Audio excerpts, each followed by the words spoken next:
निकल कर जा रहा था वहीं से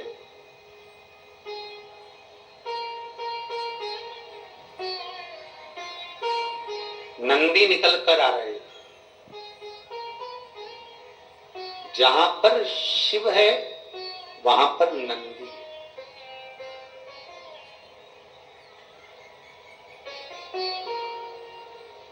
और नंदी निकल कर आ रहे थे। लंकाधिपति रावण को क्रोध आ गया। बीच मार्ग में तेरा मुख देख लिया, हंस दिया लंकाधिपति रावण नंदी को देखकर। बहुत सुंदर चरित्र है महाराज। भगवान विष्णु, भगवान शंकर के द्वारा निर्मित ब्रह्मा जी के कहकर सृष्टि का जो वर्णन किया और भगवान ब्रह्मा ने जो किन्नर उत्पन्न करे उसको देखकर विष्णु भगवान हंस दिए थे। तो भगवान विष्णु को किन्नर का रूप लेना पड़ा था कृष्ण अवतार में। भगवान को किन्नर, और आज लंका का राजा रावण हंसा है भगवान नंदीश्वर पर। और ये नंदी कोई सहज है क्या?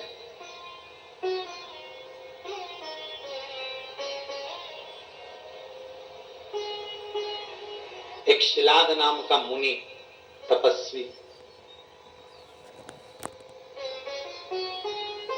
बचपन, जवानी, अधेड़ी सर्वस्व जिसने अपने शंकर को दे दी।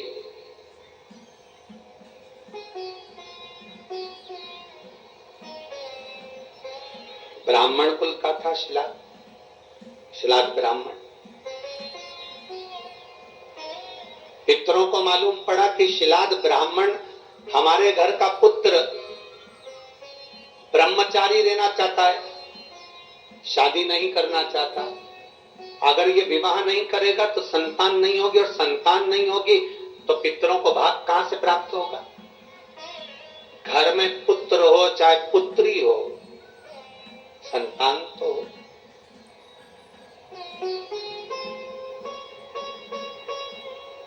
संतान तो प्राप्त हो। पर यदि संतान ही नहीं है, पितरों ने विचार करा कि यदि शिलाद ब्रह्मचारी रह गया, संतान नहीं हुई, तो फिर तर्पण आदि क्रिया कौन करेगा? हालांकि गरुड़ पुराण तो यहां तक कहती है कि अगर संतान नहीं भी है तो कुल के लोग करें, कुल के लोग नहीं है तो गांव के लोग करें, गांव का नहीं हो तो राजा करे, राजा नहीं हो तो कोई ब्राह्मण करे, करेगा, मिलेगा। वो बात की बात है। पितर विचार कर रहे हैं कि शिलाद अगर ब्रह्मचारी रह गया, शिलाद ने अगर विवाह नहीं करा, ब्रह्मचारी रह गया, संतान नहीं हुई, संतान नहीं है तो हमको भाग कैसे मिलेगा? तो विचार करा इन्होंने, करा क्या जाए। सारे पितर इकट्ठे हुए, शिलाद के पास पहुंचे। ए शिलाद, तू मुनि है चलेगा, तू तपस्वी है चलेगा, पर निवेदन इतना है कि तू ब्रह्मचारी मत कर।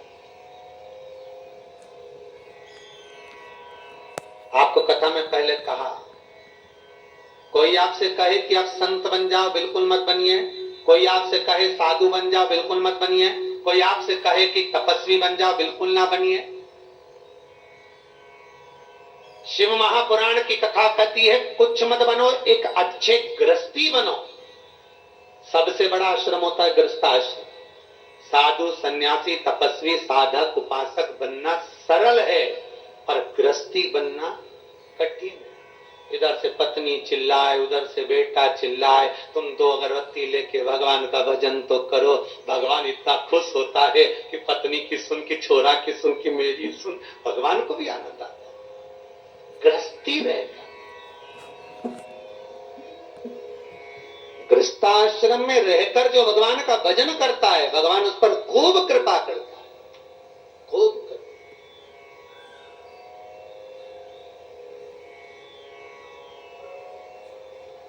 जैसे माता को पुत्र प्रिय है, पर माता को पुत्र से भी ज्यादा पुत्र के पुत्र पौते प्रिय है। बहू आराम से कमरे में सोती रहे, छोरा छोरी डोकरी का प्राण खाता रहे, बुढ़ा बुढ़ी का दिन भर प्राण खाए। एक बच्चा तो सवेरे सवेरे दादी से बोला, ओ दादी, ओ दादी। दादी बोली, हाँ रे बोल। दादी, पड़ोस में वो लल्लू रहता है ना, उसके यहाँ पे आज बूंदी का रायता बना, नुक्ती बनी, सेव बनी, आलू की सब्जी बनी। तो दादी बोली, वो तो बने गई। उसकी दादी मर गई तो बारवा है। तो इतने में पोता दादी का गाल पकड़ के बोला, दादी अपने घर कब बनेगा? दादी ने एक धड़के दिया, दादी एक धड़के दी, पता मुझे निपटारा भी से।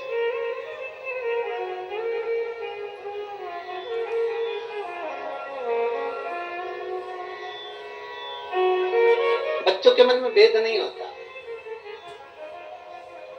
बहुत सरल होते हैं बच्चे, एकदम कोरी किताब। एक पति पत्नी रात को बात कर रहे थे, गुड़िया जब टें बोल जाएगी तो सारी इजाजत अपनी हो जाएगी।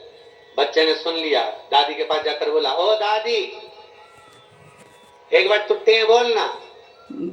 दादी बोली, टें क्या होता है? तू बस ऐसा बोल दे मुंह से, टें। दादी बोले नहीं। 5 रुपए निकाल के दादी ने कहा, ले बिस्कुट खा लेना, बता तू मुझसे टें क्यों बोलवा रहा? दादी रात को मम्मी पापा बात कर रहे थे, जब बुढ़िया टें बोल जाएगी तो सारी इजाजत अपनी हो जाएगी।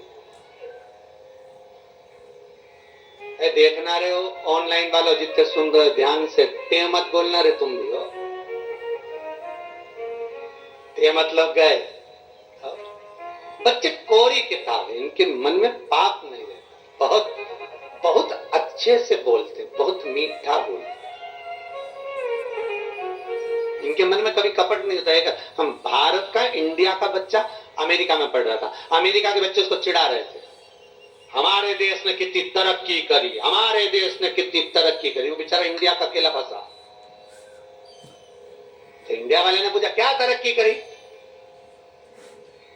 कि हमारे देश ने ऐसी तरक्की करी कि आज हमारे देश में ईमेल से शादियां हो जाती है। तो इंडिया का बच्चा बोला, तुम्हारे यहाँ भले ईमेल सी होती हो, पर हमारे यहाँ तो आज भी फीमेल सी होती है। भले ईमेल से करो, पर हमारे यहाँ तो फीमेल सी होती है।